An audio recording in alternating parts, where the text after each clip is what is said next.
Assalamualaikum warahmatullahi wabarakatuh. Waalaikumsalam warahmatullahi wabarakatuh. Alhamdulillahirrabbilalamin. Allahumma sholli ala sayyidina Muhammad wa ala ali sayyidina Muhammad. Teman berbuka, apa kabarnya? Alhamdulillah pada hari ini Ramadan pertama kita. Dan insya Allah saya ditemani oleh teman berbuka kita ya, yang manis. Karena berbuka itu harus dengan yang manis. Dengan guru kita semua insya Allah Ustadz Amr Jamur. Assalamualaikum Ustaz. Waalaikumsalam warahmatullahi wabarakatuh. Gimana kabarnya Ustaz? Alhamdulillah. Alhamdulillah. Luar biasa. Allahu Akbar. Dari wajahnya sangat cerah sekali ya. Nah, Berarti Ustadz sangat bergembira dengan kedatangan Ramadan. Alhamdulillah. Iya. Ya, karena kan dikatakan bahwa kita harus bergembira menyambut Betul, Ramadan. betul. Kira-kira Ya. kenapa Ustadz harus bergembira? Iya. Makanya kan kita itu diajarkan oleh Rasulullah dan para sahabat ya sudah bersiap-siap untuk menyambut Ramadan itu sejak bulan Rajab. Ya kan? Ada doanya ya. Dan kita selalu berdoa Allahumma barik lana fi Rajab wa Sya'ban wa ballighna Ramadan. Jadi persiapannya itu udah 3 bulan sebelumnya. Nah, maka kalau sudah mendekatinya pasti bergembira dong, udah deket nih ya kan dengan tamu agung ya kan begitu. Nah, jadi kalau ditanya kenapa kita bergembira? Wah, ini ketemu bulan yang luar biasa. Maka kita harus bergembira. Yang disebut oleh Nabi ya di dalam hadis itu ini adalah Syahrul Azim, bulan yang agung. Syahrul Mubarak, bulan yang penuh berkah. Ini Nabi sampaikan pidato ini ya pada saat pertama diwajibkannya puasa ya. Jadi di tahun kedua ya. Di tahun kedua ketika Rasulullah pindah ke Madinah, hijrah ke Madinah. Dan sebagaimana namanya Ramadan, Ramadan itu dari kata Romada. Romada itu artinya panas. Panas. Ya kan? Yang panas apanya? Suasananya. Oh, suasana. Suasananya. Bulannya itu, bulan diwajibkan Ramadan itu pertama itu di bulan panas, bukan di musim panas gitu loh. Bukan di musim dingin. Nah, tentunya orang ya kita kalau secara normal ya tentu merasa aneh. Ngapain kita menyongsong satu bulan yang ini sebenarnya bulannya nggak enak gitu loh. Bulannya panas. Lalu di bulan yang suasana panas itu diwajibkan untuk tidak makan, tidak minum, menahan diri, tidak boleh juga bermesraan dengan pasangan. Ya, nah, ini bagi pengantin baru ini tentu berat ya, gitu. Kalau bagi pengantin lama ya biasa saja ya. Nah, suasananya panas, diwajibkan untuk tidak boleh makan, tidak minum. Maka ini tentu sesuatu yang, waduh gimana membayangkannya berat. Nah, tapi Rasulullah mengabarkan di bulan itu ada di banyak, ada dilipat gandakan oleh Allah pahala, ya kan? Di dalamnya itu, kalau melakukan kewajiban maka dinilai 70 kali. 70 kali dibandingkan bulan lain. Yang wajib ya. Misalnya kita maghrib 3 rakaat sholat. Ya. Ya itu kalau di bulan biasa ya tiga kali ya, 3 kali 1 pahalanya. Tapi di bulan Ramadan ini dilipat gandakan 70. Ya 70 kali 3. 210. Jadi seperti kita melaksanakan sholat 210 rakaat, pahalanya itu luar biasa. Padahal yang kita lakukan kan cuma 3. Ya. Nah, yang melakukan amal sunnah di bulan Ramadan ini dilipat gandakan seperti pahala wajib. Masya Allah. Ya tadi kita sholat sholat tahajud misalnya tadi malam ya. Tadi malam kan sudah masuk Ramadan ya. Iya. Kita sholat tahajud misalnya 4 rakaat dengan witir 1 misalnya. Karena ini udah mepet nih misalnya. Maka itu kita seperti melaksanakan sholat wajib 5 rakaat. Yang di bulan lain itu ya hanya pahala sunnah. Tapi di bulan ini luar biasa. Makanya Rasulullah memberi kabar ya, ini akan datang nih bulan yang luar biasa, yang istimewa, yang agung, yang penuh berkah, yang di dalamnya itu dilipat gandakan pahala, maka bergembiralah menyambutnya. Kalau nggak bergembira itu aneh justru, ya kan? Ya begitulah kira-kira. Ya. Iya, tapi ada juga Ustadz yang tidak bergembira, kan harusnya dia harus lapar, kan harus haus. Berarti ini berhubungan juga dengan iman. Iya. Nah, makanya memang kalau secara faktual kan, secara akliyah, secara rasionalitas, ya ini aneh ya kan, nggak logis, nggak masuk akal. Masa iya kita itu disuruh lapar-laparan ya selama berapa jam tuh ya, dari jam 4 jam 5 kurang 15 ya, sampai nanti jam 18 lebih 15. Ini kan rentang waktu yang panjang ya. Nah, pasti lemes, capek ya, pasti lapar, haus, ngantuk, berat. Ini waduh, ini aktivitas gimana, pekerjaan bagaimana.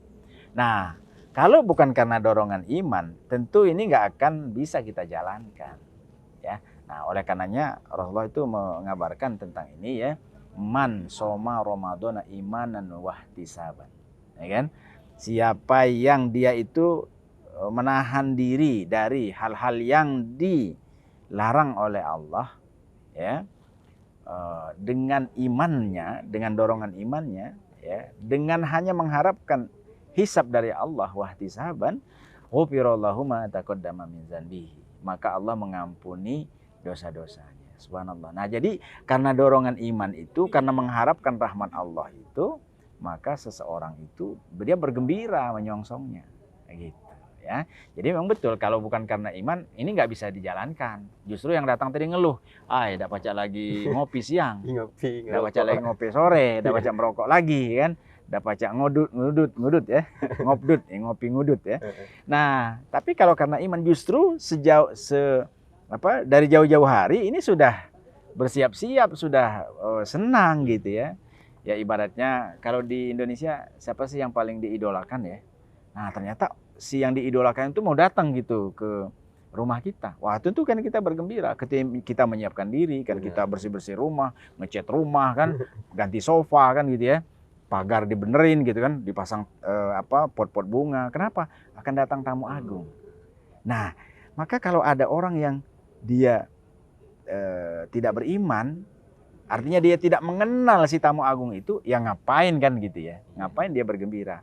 Nah, oleh karenanya memang menyongsong Ramadan itu harus karena iman. Kalau bukan karena iman itu nggak masuk akal. Aneh memang.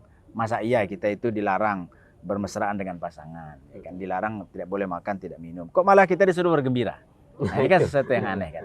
Nah, jadi memang ini harus karena dorongan iman. Oleh karenanya ini dimasukkan oleh Allah, disyariatkan oleh Islam. Puasa Ramadan itu menjadi arkanul Islam, tiangnya agama. Ya, kita bisa bayangkan sebuah bangunan tanpa tiang ya roboh. Ya. Gitu ya. Makanya memang bangunan itu harus kokoh di tiangnya. Dan tiang bangunan itu ditopang oleh satu yang tidak kelihatan. Pondasi yang tidak kelihatan. Cakar ayamnya itu. Nah, itulah iman. Nah, maka sebuah bangunan yang ditopang oleh tiang yang kokoh, di dalam tiang itu ada pondasi yang kokoh, maka mau membangun apa saja di atasnya itu akan kuat kokoh. Bahkan mau bangun sekeren apa, dia akan mantap gitu kan. Nah, jadi memang dorongannya itu harus karena iman ya gitu. Ya, Masya Allah.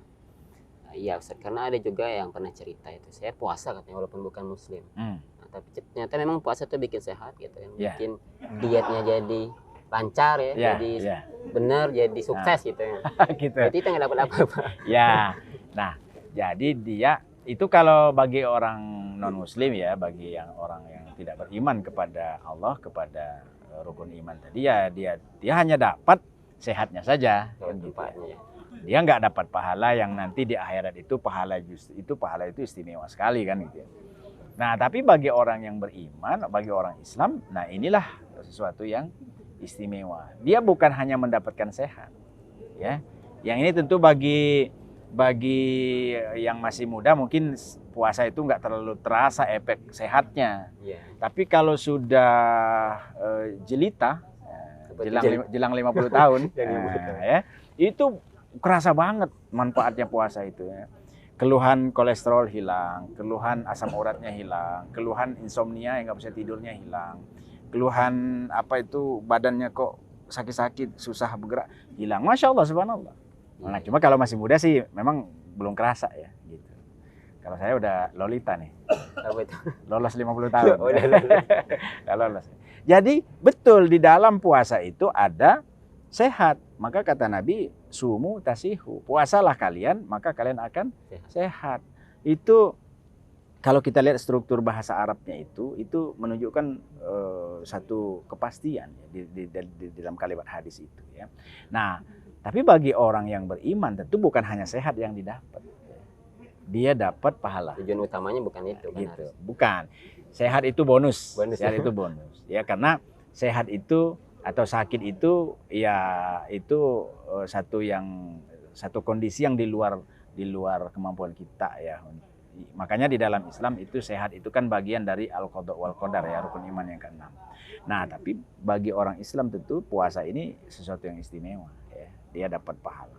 Dia dapat taqarrub ilallah ya, dapat pencerahan rohani ya, yang itu akan mendorong dia untuk semakin mantap taatnya ya. Makanya kan di dalam ayat tentang kewajiban puasa itu ya, kutiba alaikumusiyam kama kutiba alal ladzina min qablikum la'allakum tattaqun ya.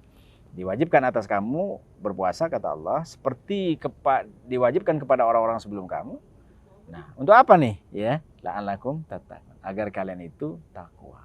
Takwa itu adalah puncak posisi, puncak kedudukan seseorang, puncak karir seseorang, seorang muslim yang harus jadi kejar tuh ya, menjadi orang yang muttaqin, bertakwa. Nah, orang takwa itu di dunianya dia keren ya, di akhirat juga lebih keren lagi, masuk surga.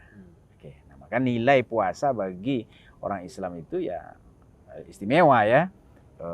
Imannya bertambah, ibadahnya semakin bagus ya, pikirannya jernih, kemudian jiwanya semakin kuat taqarrubnya kepada Allah, dan efek pengaruhnya kepada manusia yang lain itu semakin baik, dan di akhirat dia akan panen dengan balasan yang luar biasa. Gitu. Ya, Ustadz tadi Ustadz katakan bahwa ya di Al-Quran kan jelas untuk bertakwa. Nah, menurut pengamatan Ustadz nih, sudah puluhan tahun bertemu Ramadan. Iya. Apakah sudah terjadi efeknya takwa itu pada kaum muslimin hari ini?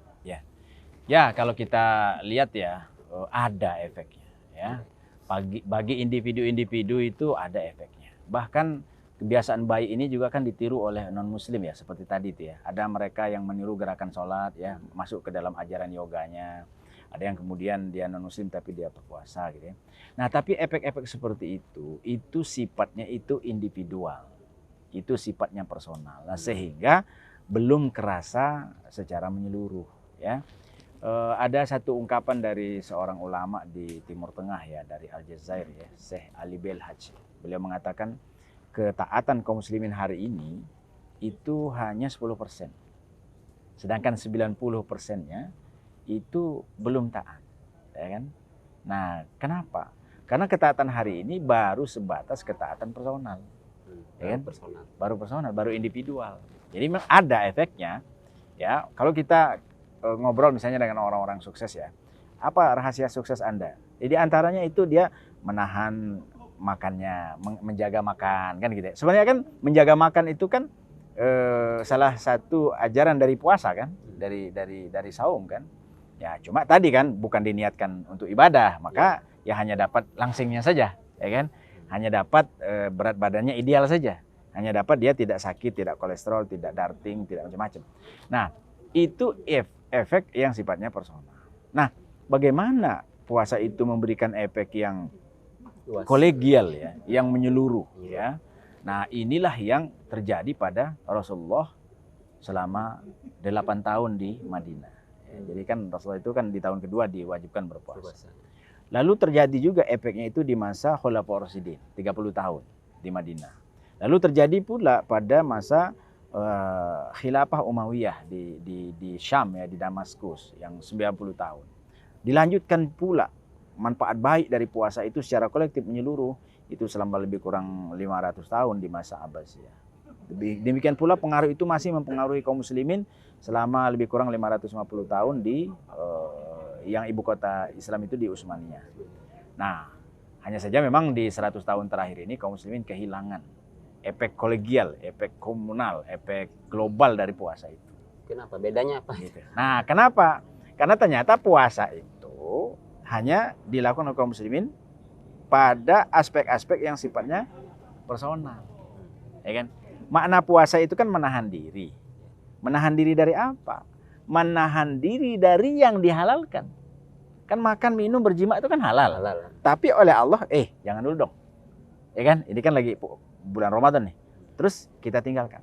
Apa maksudnya Allah menyuruh kita menahan diri dari yang halal ini agar kita mampu meninggalkan yang haram. Nah, ini problemnya hari ini adalah kaum muslimin itu menahan diri dari yang halal di siang hari, tapi di malam hari yang haram masih dilakukan. Padahal malam hari masih puasa juga. Padahal kan masih Ramadan, ya kan? Homer masih dilakukan, korupsi masih dilakukan, ya, selingkuh masih dilakukan, berzina masih dilakukan. Dia nggak lakukan di siang hari, ya dah? Kenapa? Karena siang hari kan puasa, kalau malam kan udah nggak puasa, gitu kan? Makanya mohon maaf, panti-panti pijat itu kan tutupnya di siang hari, ya kan? Nah, ini di Palembang nih tempat terpanjang kayaknya ya. Ini Pak Wali Kota ya, perhatian ya. Mudah-mudahan ini dihapus ya. Coba perhatikan dari kilometer 6 sampai kilometer 10 yang ada ruko-ruko yang banyak lampu-lampu itu. Itu siang hari tutup. Malam hari buka kan gitu ya. Pengunjungnya ya tetap seperti biasa gitu ya. Nah, jadi efek puasa ya kan? Efek puasa itu hanya sifatnya personal. Lalu efeknya hanya di siang hari. Ya kan? Gitu.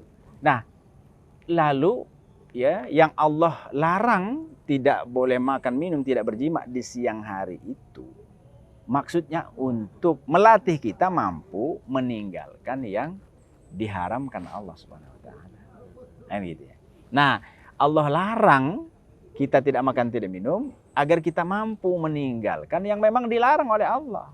Kalau yang halal saja mampu. Nah, harusnya yang haram. Harusnya kan begitu. Ya kan? Yang haram itu dilarang. Oke, kita ngerti. Nah, Allah melatih kita meninggalkan yang haram itu dengan cara meninggalkan yang halal. Oh, kita ternyata mampu bisa meninggalkan yang halal. Berarti kita mampu juga meninggalkan yang haram. Nah, oleh karenanya tadi tuh efeknya itu baru sifatnya personal. Kenapa? Ya kan? Pertama, ya kita baru mampu meninggalkan yang dihalalkan. Ya kan? Nah, kita belum mampu meninggalkan yang diharamkan. Gitu, ya. Itu saya kira salah satu aspek ya, begitu. Salah duanya ada lagi. Iya, iya.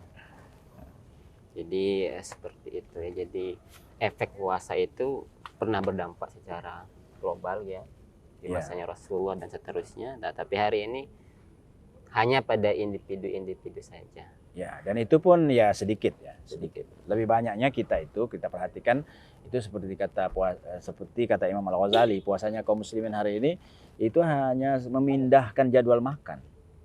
Bahkan yang lebih mengenaskan lagi adalah balas dendam ya. Tidak bisa makan minum di siang hari, nanti di malam hari, ya kan? Kalau hari biasa itu hanya makannya itu nasi, sayur, lauk, ya, minum katakanlah manis. Nah, ini ikannya ada 4 jenis, ya kan? Ayamnya 2 jenis, sayurnya 3 jenis, minumannya 3 jenis. Itu udah berapa nih? 12 jenis nih terhidang. Jadi kita itu sudahlah memindahkan jadwal makan, lalu kita bermewah-mewahan. Maka memang ya tidak tercapai ya hakikat dari puasa itu. Pantesan ada yang bilang kok berat badannya bertambah bukan berkurang. Setelah lebaran. Iya, iya. Ya, terakhir mungkin. Tadi kan di awal Ustaz katakan Ramadan itu Syahrul Mubarak ya, bulan keberkahan, bulan penuh berkah. Bisa dijelaskan Ustaz? Keberkahannya itu di mana? Barokah itu ziyadatul khair, ya. Berlipat gandanya kebaikan. Kita tidak makan, tidak minum, tidak berjima di siang hari itu 30 hari. Tapi dampak dari itu ya bisa mengantarkan kita ke surga. Hanya dengan amal 30 hari. Makanya memang Allah itu mengistimewakan umat Nabi Muhammad ini dengan keistimewaan yang luar biasa. Tidak diberikan kepada umat yang lain. Kita melaksanakan amal-amal kebaikan yang wajib, yang sunnah ya di bulan Ramadan ini, pahalanya dilipat gandakan, maka itu berdampak lebih dari 30 hari. Bahkan ya yang penting nih nanti di 10 hari terakhir di Ramadan ya, di 10 ganjil, di malam-malam ganjilnya kita harus berjaga-jaga. Para sahabat itu nggak tidur ya karena mereka ingin mendapatkan pahala yang luar biasa dari satu malam yang disebut dengan Lailatul Qadar. Nah, kalau orang beribadah di Lailatul Qadar itu, maka dia itu mendapatkan ya kan pahala yang khairun min alfi syahrin, lebih baik dari 1000 bulan. dia beramal seperti dia beramal. Satu malam itu ya? Iya. Seperti dia beramal 83 tahun. Masya Allah. Yang kita belum tentu nyampe kan umur kita kan? Iya. Nah, inilah keistimewaan yang luar biasa. Nah itulah barokah. Itu berkah. Barokah itu ziyadatullah, berlipat gandanya kebaikan. Jadi bukan berkat ujung Palembang ya. Iya. Berkat ujung Palembang balik pengajian bawa nasi minyak kan gitu. Nah tapi barokah itu lebih dari sekedar nasi minyak ya. Ziyadatul khair. Masya Allah. Masya Allah. Ya Ustadz, sebenarnya masih pengen banyak tanya-tanya lagi. Tapi sepertinya sudah menunjukkan akan segera berbuka. Iya. Ya. Baik teman berbuka yang disayangi oleh Allah, demikianlah ngobrol-ngobrol singkat saya dengan Ustadz Mahmud Jamhur. Mudah-mudahan bermanfaat, banyak yang bisa kita amalkan untuk kedepannya, dan semoga kita istiqomah sampai akhir Ramadan bertemu Lailatul Qadar. Demikianlah kami akhiri. Wassalamualaikum warahmatullahi wabarakatuh. Waalaikumsalam warahmatullahi wabarakatuh.